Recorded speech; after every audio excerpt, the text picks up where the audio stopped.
নমস্কার, সবাই কেমন আছো? আশা করব সবাই ভালো আছো, সুস্থ আছো। আমি দিয়া, অন্দরমহলে আরও একটি ব্লগে তোমাদের সবাইকে জানাই স্বাগত।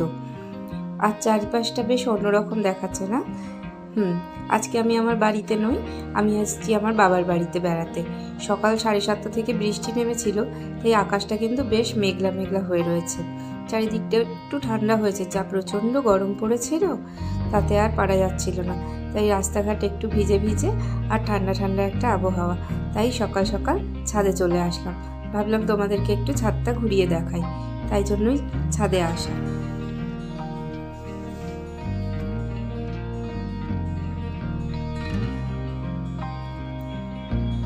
এদিকে দেখো, বাবা কতগুলো ছোট ছোট চারা গাছ নিয়ে এসছে। মা আর বাবার ভীষণই গাছের শখ।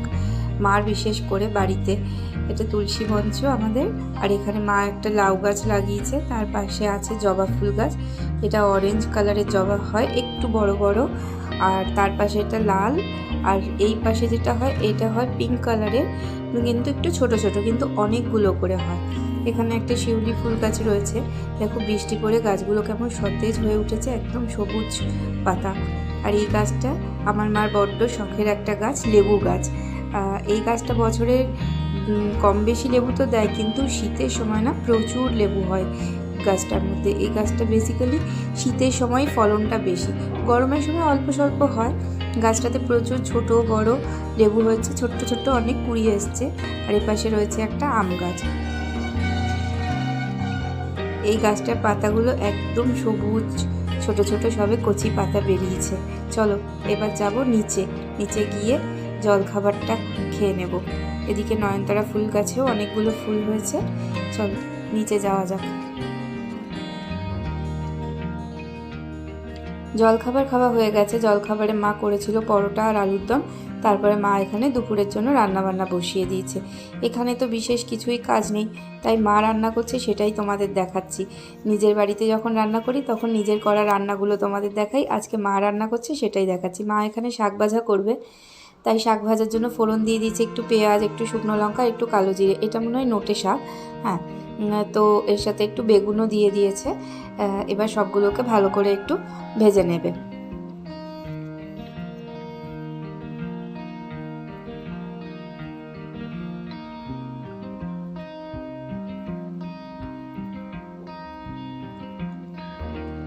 সব কিছু ভালো করে মিশিয়ে নিচ্ছে, এই যে নাড়ছে ভালো করে। হয়েই গেছে মার প্রায় শাক ভাজাটা রান্না করা। এবার শাক ভাজাটা নামিয়ে ফেলবে। নামানো হয়ে গেলে এখানে মা বসিয়ে দিয়েছে আলু। বুঝতেই পারছো ডুমো ডুমো করে বড় বড় করে আলু কাটা।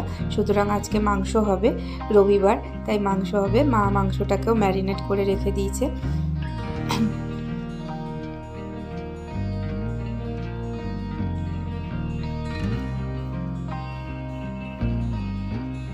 এবার মাংসটাকে কষাতে দিয়ে দিয়েছে, মশলা টশলা দিয়ে একবারে সুন্দর করে কষাতে দিয়ে দিয়েছে। এখানে তো আমার বিশেষ এরকম কোনো কাজই নেই, তাই ভাবছি কি করব, কোনো কাজই পাই না। যেটা হয় বাপের বাড়িতে আসলে মারা কিছুই সেরকমভাবে করতে দেয় না, তাই জন্য করে কিছুই কাজ নেই। চলো তাহলে চান করে ততক্ষণে ঠাকুর ঘর দিয়ে ঘুরে আসি। চান করে চলে আসলাম ঠাকুর ঘরে। ভাবলাম কিছুই যখন কাজ নেই পুজোটা দিয়ে নিই। ছোটোর থেকেই আমি পুজো দিতে বড্ড বেশি ভালোবাসি। আগে যখন বিয়ের আগে তখনও প্রতিদিন আমিই পুজো দিয়ে স্কুল কলেজ সব জায়গায় যেতাম। এখনও যখন আসি মার বাড়িতে তখন আমি সময় পেলে আমিই পুজো দিই। প্রত্যেক দিন তো মা দেয়, কিন্তু যখন যখন আমি আসি আমি চেষ্টা করি আমি পুজোটা দিতে। এখানে মা দেখো কত ফুল তুলে রেখেছে, গাছে ফুটেছিল, সেই ফুলগুলো দিয়েই পুজো দেবো। চলো তাহলে পুজোটা দিয়ে নিই। এই যে পুজো দেওয়া আমাদের হয়ে গেছে। চলো চলো ঠাকুরগুলো দর্শন করে নাও। সুন্দর করে ফুল দিয়ে সাজিয়ে দিয়েছি। অনেক ফুল জানো তো, অনেকক্ষণ সময় লাগে দিতে, তাই কিছু ফুল ঠাকুরের পায়ের কাছে জড়ো করে করেই দিয়ে দিয়েছি, আর কিছু ফুল দিয়ে সাজিয়ে দিয়েছি। সাদা ফুল তো অনেক সময় ধরে লাগে পুজো দিতে, তাই জন্য অল্প সাজিয়েছি আর অল্প অল্প করে ঠাকুরের পায়ের সামনে দিয়ে দিয়েছি। পুজো দেওয়া শেষ, এবার আবার নিচে যাব। এদিকে মার রান্নাও প্রায় হয়ে এসছে, মাংস কষানো হয়ে গেছে। বহুদিন পর মার হাতে এরকম মাংস কষানো দেখে মাকে বললাম, মা একটু বাটি করে দাও না, একটু খেয়ে দেখি কেমন হলো। এরকম ছোটোবেলাতেও করতাম জানো তো, এখনও তাই আজকে একটু লোভ হলো এইভাবে খাওয়ার জন্য। এবার চলে এসেছি দুপুরে খাওয়ার নিয়ে। ভাত, এদিকে আছে শাক ভাজা, এদিকে হয়েছে মাংস, একটু হালকা পাতলা ঝোলই করেছে মা আজকে, আর সাথে গন্ধ লেবু নিয়েছি। চলো তাহলে খাওয়া দাওয়াটা শেষ করা যাক। খাওয়া দাওয়া শেষে তোমাদেরকে দেখাই একটা জিনিস। এটা আমার বিয়ের অ্যালবাম। ভাবলাম এখানে তো কোনো কিছুই নেই তোমাদের সাথে শেয়ার করার, তাই আমার বিয়ের কিছু মুহূর্ত তোমাদের সাথে শেয়ার করি। এটা বুঝতেই পারছো, সকালবেলা বৃদ্ধি হওয়ার সময়কারের ছবি। এই যে আমার বাবা, আর ওই যে বেগুনি কালারের শাড়ি পরা, ওটা আমার মা।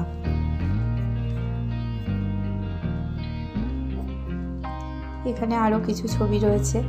এই যে মামা, মামি, মা, আমি সবাই রয়েছি। উপরে রয়েছে বাবার ছবি।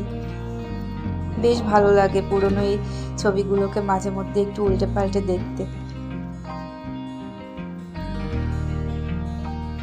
এখানে আমারও কিছু ফটো রয়েছে। এরপরে সকালবেলা জল ঘুরতে যাওয়ার জন্য যে ফটোগুলো, সেখানের কিছু ফটো রয়েছে। অনেক দিনকার আগের ছবি, প্রায় 10 বছর হয়ে গেছে। তো সুতরাং সবাই তখন একটু অন্যরকম দেখতে ছিল, সবাই তখন বেশ ইয়াং ছিল। এখন তো বয়সের ভার থেকে অনেকটাই সবাই পাল্টে গিয়েছে।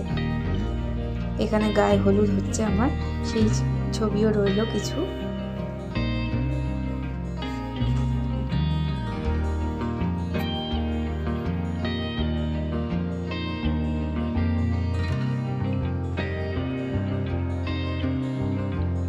এখানে বর আনতে যাওয়ার জন্য তত্ত্ব যাচ্ছে, সেই একটুখানি ছবি, টুকটাক কিছু দেওয়া হয়েছে। এরপরে আরও অন্যান্য ছবি। এই যে আমার বিয়েতে যেরকমভাবে গেটটা সাজানো হয়েছে, সেই গেটেরও একটা ফটো এখানে রয়েছে, তোমাদের সাথে সেটা শেয়ার করলাম। এটা আমার বাবা, নিচে আমার মা, লাল আর এই যে অফ হোয়াইট শাড়ি পরা, এটা আমার মা, আর এই পাশে আমার মায়ের বান্ধবী, আর হয় আমার মাসি সম্পর্কে। বর চলে এসছে, সবাই বর বরণের জন্য ব্যস্ত, তারই কিছু ফটো এখানে রয়েছে।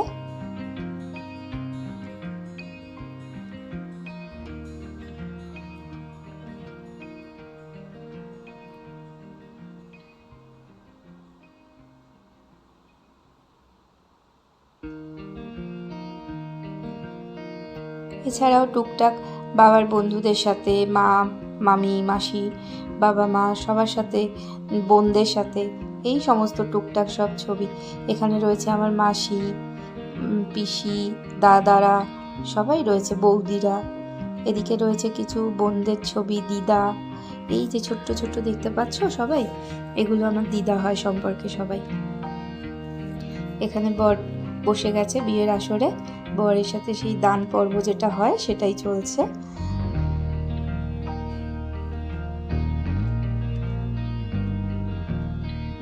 এটা তো বুঝতেই পারছো, শুভদৃষ্টি সময়কারের ফটো, পান পাতা হাতে।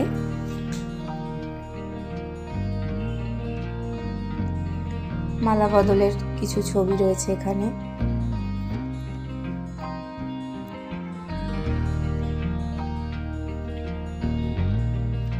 এটা ওই যে বিয়ের সময় হাতে হাত দিয়ে হস্তবন্ধনের ফটো।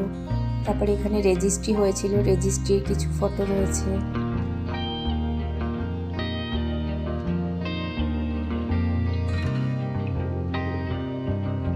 তারপরে সিঁদুরদানের ফটো।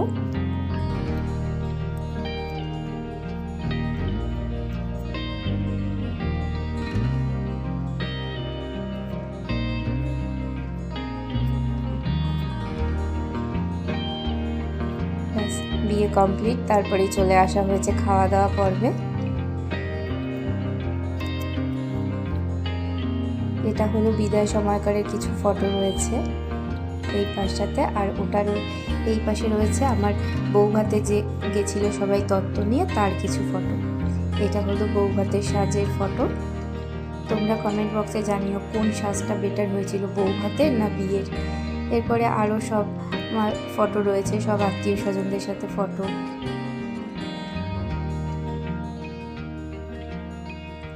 এটা আমার ছোট মামা আমার পাশে, আর এই পাশে আমার বর।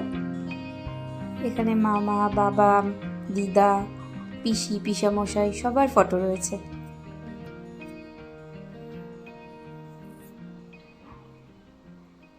এখানে কিছু ভাই বোনদের সাথেও ফটো রয়েছে। এখানে আমার শ্বশুর বাড়ির কিছু লোক আছে। এখানেও খাওয়া দাওয়া পর্ব শেষ। চলো আজকে তাহলে এখানে শেষ করব। কেমন লাগলো সবাই জানিও কমেন্ট বক্সে। ভালো লাগলে সাবস্ক্রাইব করো। আজ তবে আসি, টাটা।